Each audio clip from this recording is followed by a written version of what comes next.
Live segment page में आपका स्वागत करता हूं। अभी हमारे साथ हैं बागमारा विधायक श्री ढुलू महतो जी। तात्कालिक अगर 10 से 15 दिन का आप देखें तो कहीं ना कहीं सरकार पर शब्दों के माध्यम से हमेशा इन्होंने हमलावर और यही दिखाया है कि सरकार पूरी और हर विभाग के कार्यों के समक्ष विफल दिखी है। पहले तो विधायक जी स्वागत करेंगे। धन्यवाद। कैसा हाल चाल विधायक जी? बहुत अच्छा है। आपका भी तो हाल चाल ठीक ही होगा।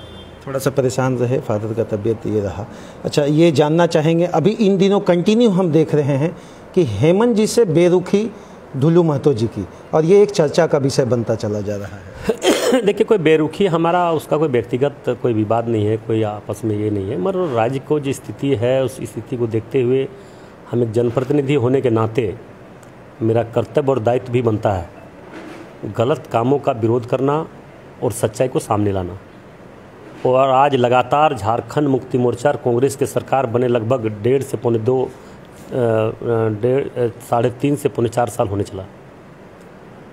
इस दरमियान झारखंड की स्थिति बहुत ही दयनीय हो चुकी है, खराब हो चुका है हर मायने में। चाहे लॉ एंड ऑर्डर का मामला ले लो, विकास के क्षेत्र में आप ले लीजिए, शिक्षा के क्षेत्र में ले लीजिए, स्वास्थ्य के क्षेत्र में ले लीजिए, हर क्षेत्र में हर मायने में फेल है।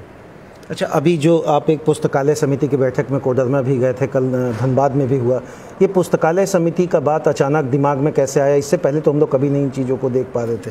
नहीं, पुस्तकालय समिति में हम सदस्य हैं। हमारे चेयरमैन माननीय आपका विधायक अपना सेन गुप्ता जी है, निरसा के विधायक है, वो हमारी चेयरमैन है। और समिति के माध्यम से हम लोगों ने जिला का जो सर्वेक्षण होता है, जांच होता है कि आप 3 महीना के दरमियान क्या क्या काम किए नहीं किए, जो लंबित काम पड़ा हुआ उसमें आप किन्ने क्या किया नहीं किया, वो सारे विषय को लेकर हम लोगों ने ये विधानसभा कमेटी के द्वारा हम लोगों ने इसका जांच पड़ताल करते हैं और उसका आगे हम लोग उसका रूपरेखा तय करते हैं कि कैसे काम हो और कैसे काम इस क्षेत्र में पुस्तकालय के क्षेत्र में हो, यहाँ पे लाइब्रेरी कैसे बढ़े, यहाँ के लोग अपना कंपटीशन में भाग कैसे ले, उसके लिए क्या क्या बुक चाहिए, क्या क्या किताब चाहिए, इसके लिए और हर विषय को लेकर हम लोगों ने चर्चा अपने रखा है। हम लोगों ने सभी लोगों ने मिलकर रखा है। अच्छा, एचपीसी का मुद्दा फिर वहीं पर आकर लटक गया है। कहीं भी किसी भी स्टेप में, हालांकि आप बहुत बढ़े थे,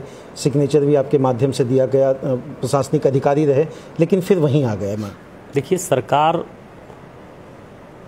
की नाकामी इन सब विषयों को लेकर दर्शाती है। सरकार तो कहती है कि हमने एचपीसी यहाँ पे लागू करवा देंगे, केंद्र सरकार का है, मगर राज्य सरकार का दायित्व बनता है उसको लागू करवाना। मगर राज्य सरकार तो अपने काम में ही व्यस्त है, तो यहाँ पे मजदूर, गरीब, शोषित, दलित, आदिवासी को क्या देखेंगे? मैंने ये दिमाग में लगता है कि वर्तमान जो सरकार है इनके विरुद्ध में है क्या? निश्चित तौर पर गरीब विरोधी सरकार है। एक स्टेटमेंट ये कहते थे कि भय, भूख, भ्रष्टाचार तीनों व्याप्त है, या लगता है कि कुछ % खत्म है? और बढ़ चुका है। देखें ना, प्रत्येक दिन लोग यहाँ पे मर रहे हैं, कोयला पर दबकर, अवैध माइनिंग के दौरान दब के मर रहे हैं। कहीं ना कहीं भूखमरी की स्थिति, इसलिए तो लोग मजबूर होकर कोयला कटवाने का काम जो यहाँ के जिला प्रशासन के द्वारा किया जा रहा है।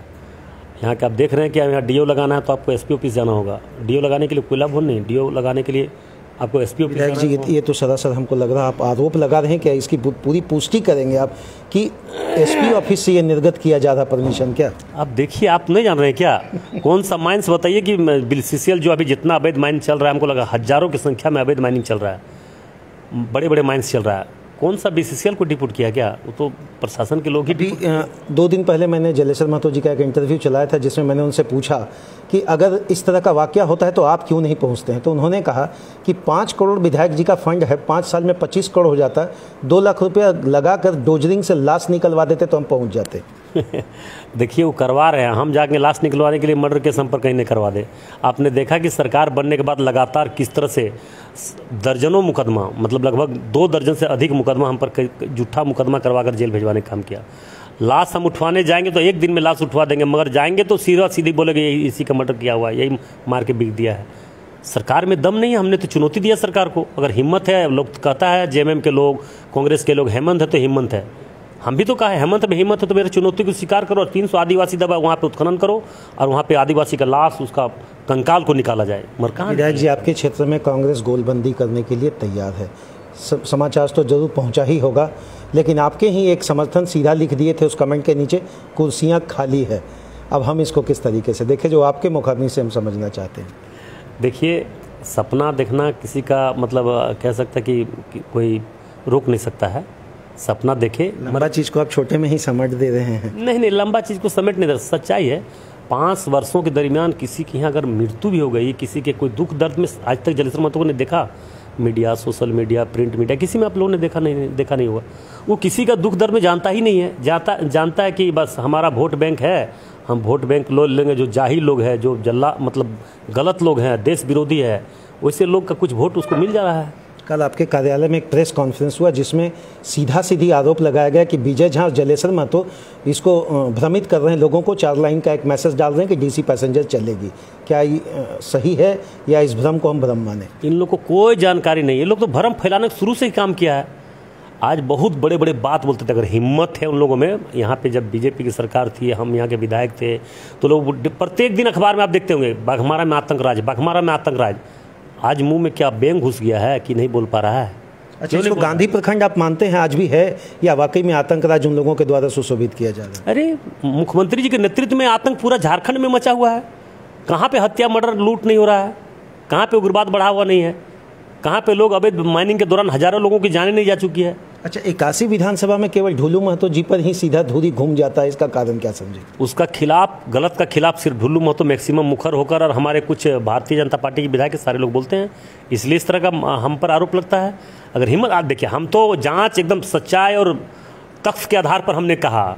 हमने तो चुनौती के तौर पर मैंने सरकार को कहा, सरकार मेरा चुनौती को स्वीकार कर, हम तो बोला विधायक से इस्तीफा रिजाइन दे देंगे, विधायक कभी लड़ेंगे नहीं, चलिए वहाँ पे जांच करवाई। कहाँ सरकार, तो वहाँ पे मुख्यमंत्री जी तो बैठे हुए थे, विधानसभा के सामने तख्ती लेकर बैठे, उससे भी उन्हें नाराजगी है। नाराजगी रहेगा ही। हमने तो कहा कि यहाँ लाखों करोड़ों का यहाँ पे से अवैध माइनिंग के दौरान लूट हुआ है। मैंने तो केंद्र सरकार को भी लिखा है और मैंने कहा है कि आग्रह किया है कि अगर यहाँ का जांच ईडी, सीबीआई किसी भी बड़े एजेंसी से नहीं होगा, दोषी अगर बच जाएगा तो देश के हर भ्रष्टाचारियों को छोड़ देना चाहिए। लेकिन आपको एक चुनौती भी दे रहे थे कि हम उनको चुनौती दे रहे हैं, आपके माध्यम से जाकर पूछिएगा जरूर, अंदर विधानसभा में प्रोसीडिंग क्यों नहीं चलाते हैं कंटिन्यू भाजपा वाले कि यहाँ अपराध है? प्रत्येक दिन भाजपा तो सारा प्रोसीडिंग, तो विधानसभा के आप देख लीजिए प्रोसीडिंग निकाल के, एक विधायक मुखर होकर बोलते हैं। हम लोगों ने जनहित के मुद्दा को लेकर सड़क से लेकर सदन तक भारतीय जनता पार्टी छोड़ के कौन यहाँ पे आवाज़ उठाता? कांग्रेस उठा रहा है क्या? कांग्रेस और जेएमएम तो यहाँ लुटवा रहा है। आपने देख रहा है कि यहाँ पे कोई कानून व्यवस्था नाम का चीज़ नहीं है। पुलिस सिर्फ कुछ कैसे पुलिस के लोग हैं जो वर्दी का दुरुपयोग कर रहा है और वर्दी पहनकर गुंडागर्दी करवा रहा है, डकैती करवा रहा है, मर्डर करवा रहा है, लूट करवा रहा है। जितने भी मर्डर हुआ है धनबाद में, उसमें कहीं न कहीं बड़े पुलिस अधिकारी का हाथ है और उनका संलिप्तता है। मैं दावे के साथ कर सकता हूँ, इसका सीबीआई ईडी जांचो, नहीं होगा तो जो बोलिएगा उसको हम मानने के लिए तैयार हैं। सीबीआई और ईडी को भी उन लोग कह रहे हैं कि सीधा केंद्र सरकार अपनी एजेंसी बनाकर विपक्ष के अगेंस्ट में कार्य करवाने के लिए उनको प्रोसीड कर रही है। अभी 300 आदिवासी यहाँ पे दब के मरा। भाई जांच सरकार क्यों नहीं करवा रही है? क्यों नहीं हुआ उत्खनन करवा रहा? एक विधायक हो क्या हम जब दावे के साथ कर रहे तो उसको क्यों नहीं करवा रहा है?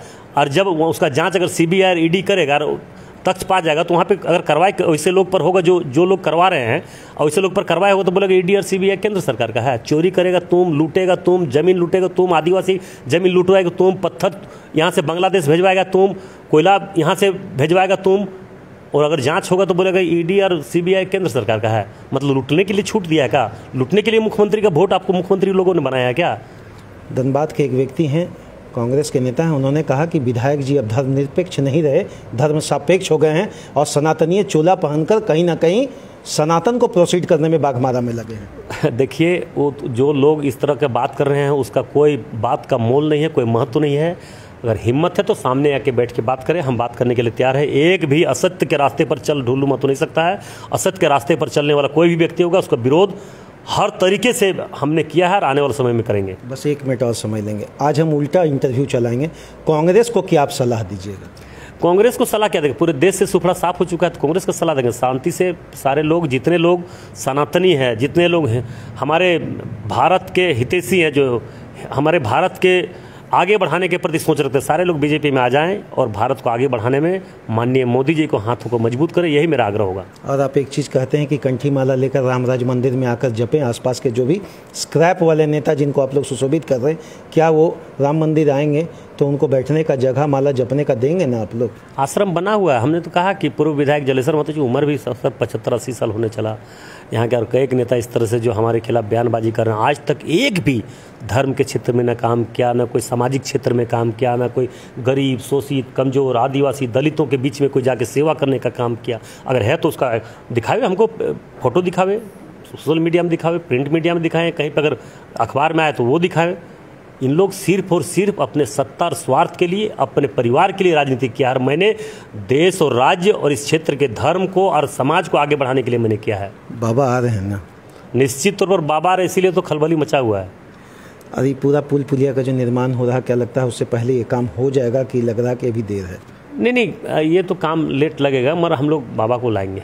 क्या आम जनता को कहने जा रहे हैं बाबा के लिए, जो बाबा यहाँ पर आ रहे हैं, उनके कर कमलों से ये जो सुशोभित होने जा रहा धरती, उस पर माननीय विधायक जी क्या आश्वासन या संदेश देंगे? आश्वासन यही देंगे देशवासियों से, और बाबा से भी मेरा आग्रह होगा कि जिस प्रकार से बाबा आज हमारे भारत को विश्व गुरु बनाने के लक्ष्य और जो में है, उसको हम लोग आगे बढ़ाएं और भारत को विश्व गुरु बनाने में सभी लोगों का सहयोग और योगदान मिले।